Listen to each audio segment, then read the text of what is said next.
If I have your attention, please, I call the meeting to order. For the record, the meeting's been notified in accordance with the requirements of Freedom of Information Act and forums present. We have several members participating on the phone today. Roll call, please. Ms. Faulknight? Here. Mr. Bryson? Here. Mr. Coleman? Here. Mr. Dove? Yeah. Dr. Dozier? Here. Mr. Freeman? Here. Mr. Gunn? Here. Ms. Hartung? Mr. Jackson? Here. Mr. Jones? Here. Ms. Leatherman? Here. Mr. Lee? Here. Mr. McIntyre? Here. Mr. Moore? Here. Dr. O'Kelly?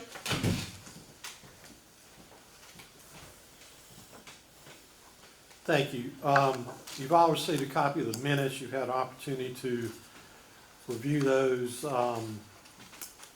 Any additions or changes needed for the minutes? Have a motion to approve. Move. Second. All those in favor, please say aye. Aye. Any opposed? Hearing none, we'll move on to committee reports, starting with executive affairs. We have a couple of resolutions, and it's really my honor to bring those before the group as a recommendation, unanimous recommendation from the executive affairs. I'm going to try to do these two together. I'll review them, then I'll ask for a second, then we'll vote. The first is the naming of the Cynthia Nixon Atrium. She served as a professor of education at Francis Marion University from 2007 to 2024. After service as a practitioner and administrator, Dr. Nixon transitioned into academic career as a member of the faculty, in which she excelled in teaching, research, and service while being held in the highest regard by her students and peers as a passionate teacher and trusted colleague. She also served as Associate Dean for the FMU School of Education and Director of Graduate Program during a period of significant curricular and program development. The other resolution is the naming of the Dr. Regina Yanson Conference Room. She served as a faculty member in Francis Marion University School of Business for 12 years, was Associate Professor of Management, prepared numerous students for successful careers in graduate studies through engaging and thoughtful instruction. Both in the classroom and remote instruction, she implemented advancements in teaching methodology and innovative technology with integrated use of media. Do I have a second for those resolutions? Second. Any discussion, any additions you'd like to add to those accolades for these two fine professors? Hearing none, all those in favor, please say aye. Aye. Any opposed? Thank you. The resolution passes, both resolutions.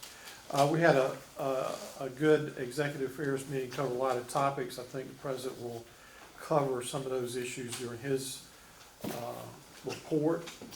Hearing no other information, questions during that. We'll move on to academic affairs and accreditation. Mr. Moore. Trustee Thank you, Moore. Mr. Chair.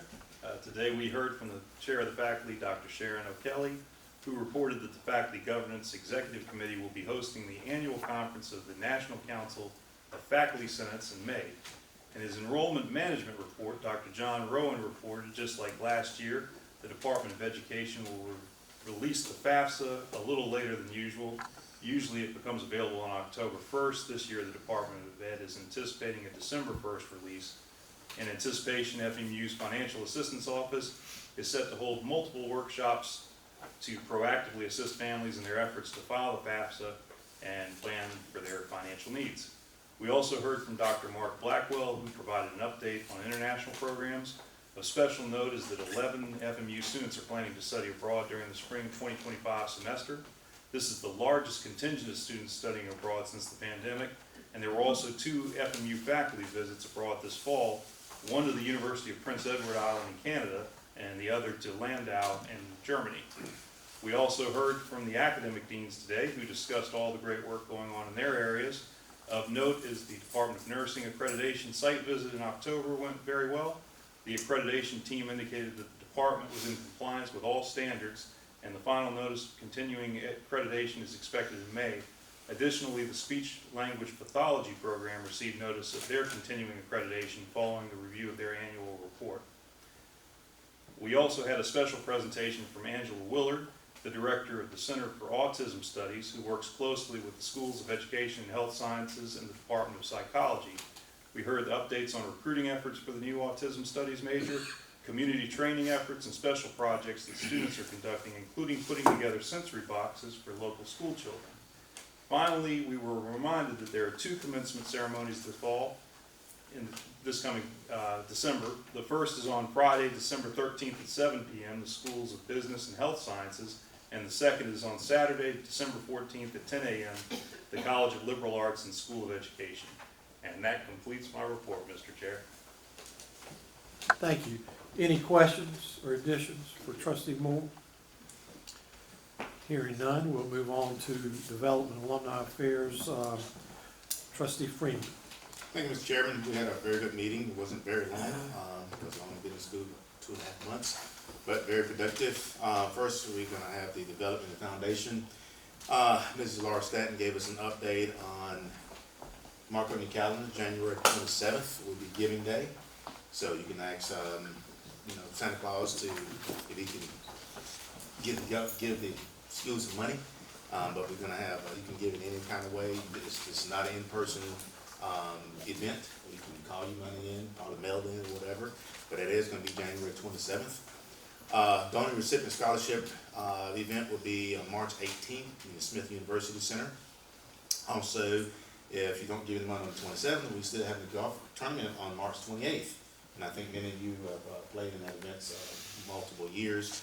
And that's going to be, like I said again, March 28th at the Country Club of South Carolina. And speaking of gifts, the new scholarship, John McGinnis Endowment Scholarship, has been established. Generous contributions has been given to the F. Howard DeBerry Business Endowment Scholarship, and then also gifts to the First Generation Fund that's been funded. Those numbers are not given just yet, but that will be publicized at a later time and date. Regional and Community Affairs, there's going to be an event from now through December the 14th at the Steve Gately Gallery. Jamie Azizel and the FMU Juris Student show will be that up to the December 14th. Performing Arts Center, we have several shows, being the Black Box Theater during November, upcoming performances to the main stage, including State Ballet of Ukraine, Swan Lake on January 12th, and Step Akifa on February 1st. Center for the Child, we continue to maintain an enrollment of right around 40 to 45 students, which is that's a pretty good number. And then the Local Government Leadership Institute returns out in session in January.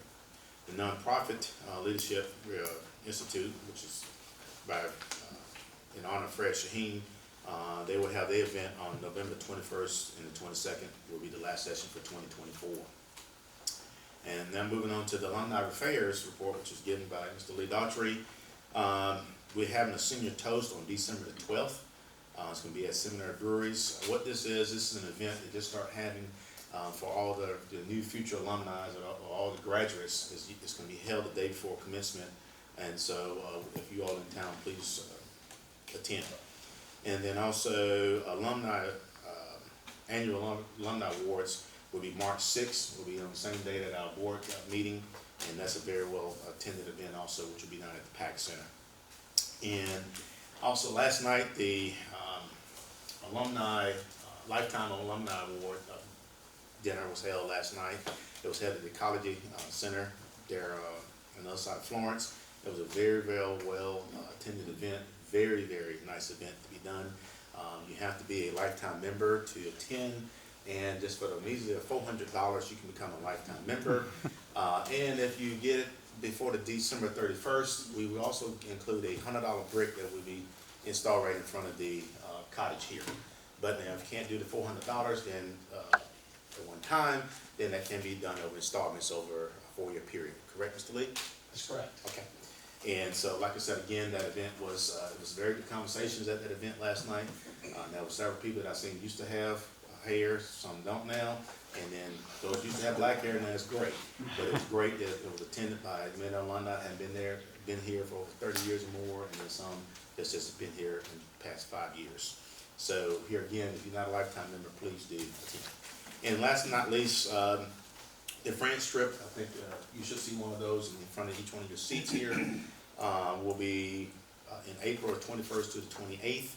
Currently, the deposit is due by at least the 31st. The cutoff's gonna be between 22 to 26 people, and so I know it's only costing about $3,200, and that's plus airfare.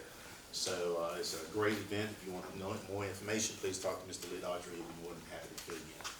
That's concludes my report. Mr. Chairman, any questions? Any questions? Thank you, Trustee Freeman. That lifetime membership's a great buy too, right? Yes, sir, it is. Get one for Christmas, right? Somebody in need, right? Yes, sir, you can. Next, we have Financial Affairs and Facilities, Trustee Jackson. Thank you, Mr. Chairman.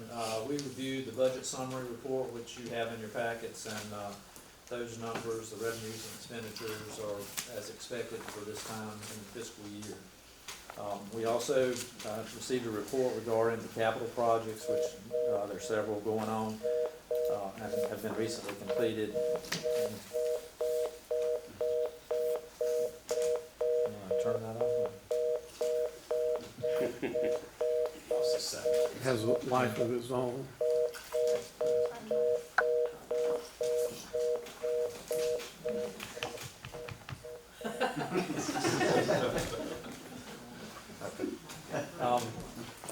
The entry gates and signs, as you probably saw driving in, have been completed, and we have received quite a number of compliments on those. They look very nice.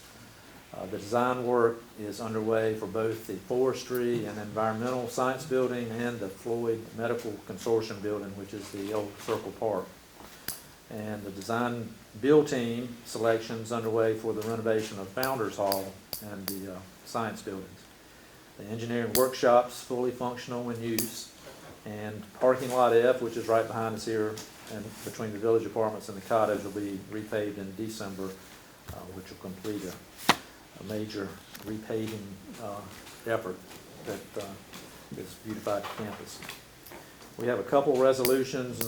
Resolution 1224 for the adjustment of university fees. You have in your package, it describes those amounts for the apartments, Forest Villas, residence halls, and the meal plans. And those, the increased expenses and the renovation needs that are ongoing necessitate the increase. And Airmark and the FMU Development Foundation both will continue to provide excellent service at a reasonable expense, and will continue to do so with the new rates. And a market comparison of South Carolina public universities indicate that even with the increases, our housing and dining rates will remain highly competitive and among the lowest in the state. So the Finance and Facilities Committee recommends the resolution for adoption. That's Resolution 1224. From Trustee Jackson, resolution for adoption. Do I have a second? Any discussion? Hearing none. All those in favor say aye. Aye. Any opposed? Resolution passes. We have one additional resolution, 1324, for the approval of utility easement. And that's an easement necessary for the development of the SLED Regional Office Building, which is being constructed across the road. And the Department of Administration requires the board to approve those kinds of easements, so that's the reason we're bringing it to, and the committee recommends approval. So recommendation for approval from Trustee Jackson. I have a second. Second. Any discussion? Only thing I'll say is we're very fortunate to have DNR and SLED as partners with Francis Marion in light of everything in the world today. But all those in favor say aye. Aye. Any opposed? Hearing none, resolution passed. That concludes my report. Thank you, trustee Jackson. Student Affairs and Athletics, trustee Jones. Thank you, Mr. Chairman. Good afternoon, everyone. The Student Life and Athletics Committee met this afternoon. We were joined by Athletics Director Murray Hartzler and Vice President for Student Life and Dean of Students LaTasha Brand. We were first given an update on the activities of the Student Government Association. Our president for this year, for 2024-2025, is Ryan Dixon. Ryan could not be with us today due to a scheduling conflict with one of his classes, so Dean Brand presented on his behalf. Fall elections for SGA have already been conducted. We have 18 new senators. 13 of those are upperclassmen and 5 are freshmen. Next week, on November 21st, they will host Commuter Appreciation Day. Finally, later in the semester, on December 3rd, 4th, and 5th, they will host a final exam snack break / collaboration event, and this will be hosted by, in combination with SGA, Aramark, and the Rogers Library to hopefully provide some nourishment for our students during exam times. Next, we have from the Office of Student Life and Student Health Services, was given by Dean LaTasha Brand. She updated us on a renovation project to the Student Life hallway, so they've gotten some fresh paint up there, some brighter lights, and some sharp artwork on the walls. So if you find yourself in the University Center, please stop by and see that. The Campus Activities Board has been busy with lots of fall programming to include comedy shows, karaoke, line dancing, the FMU's Got Talent show, which has been extremely popular. Student Health Services Fall Outreach programming has also been busy, including programming around breast cancer awareness and mental health awareness. Next, we were updated on fall athletics by Athletic Director Murray Hartzler. The men's soccer team actually won the East Division. They're playing in the conference semifinals tomorrow at 7:30 p.m. in Greensboro, North Carolina. Currently ranked 10th in the NCAA Super Regional 2, which contains the South and Southeast region.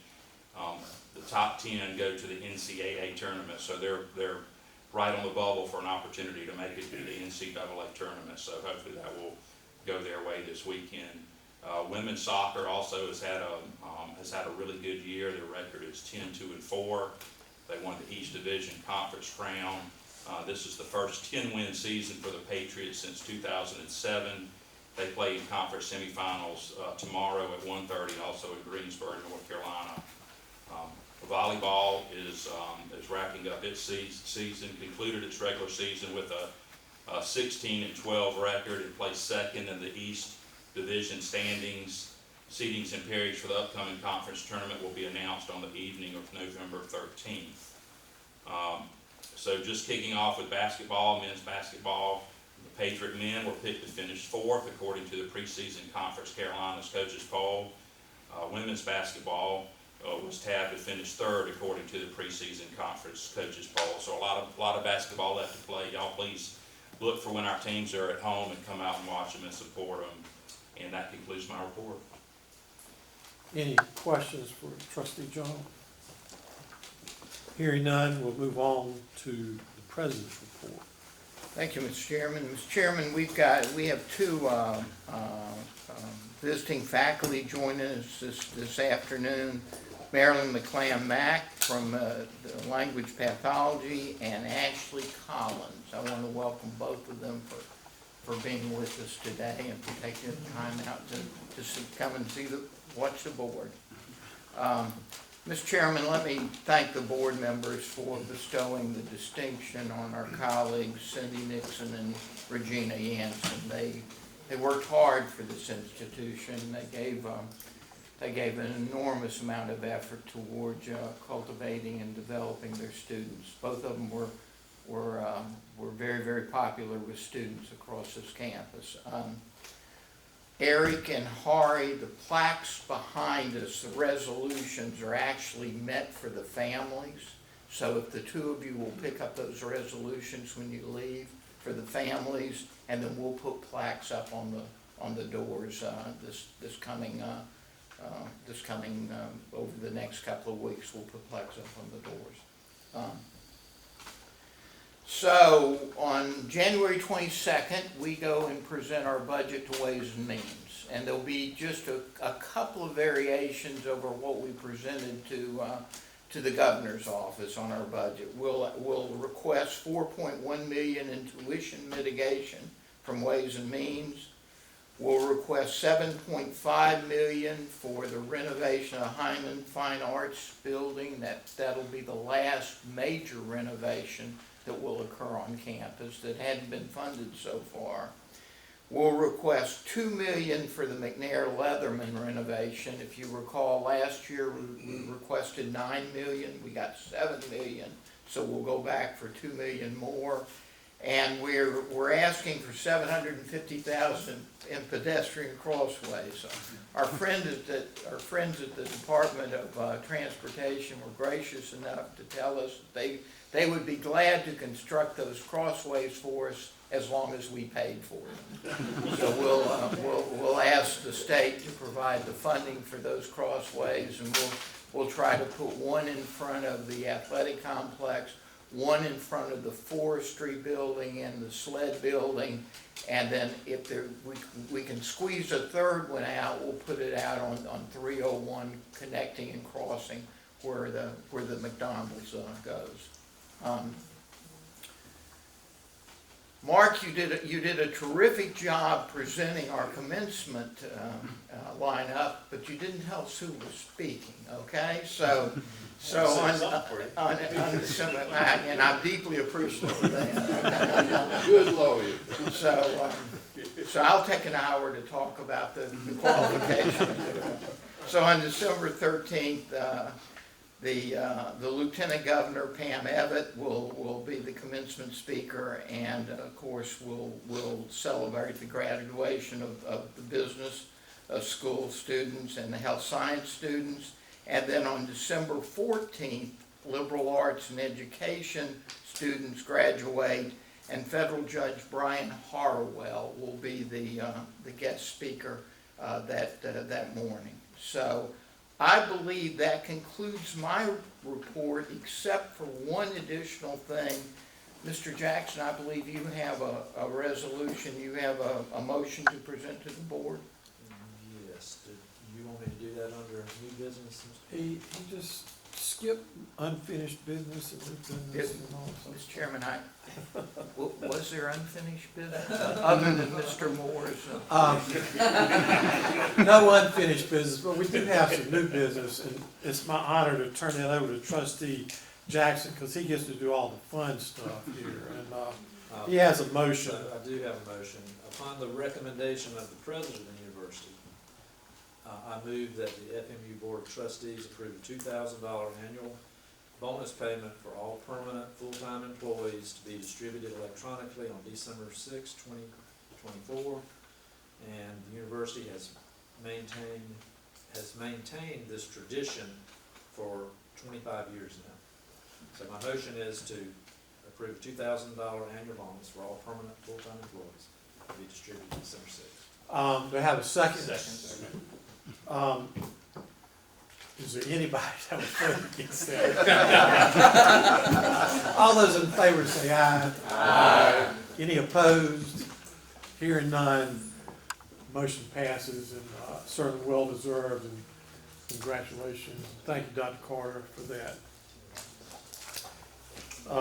Executive session, not aware of any need for any executive session. Anything else before we leave? I have a motion to adjourn. So moved. Thank you. Meeting stands adjourned. Have a safe trip home.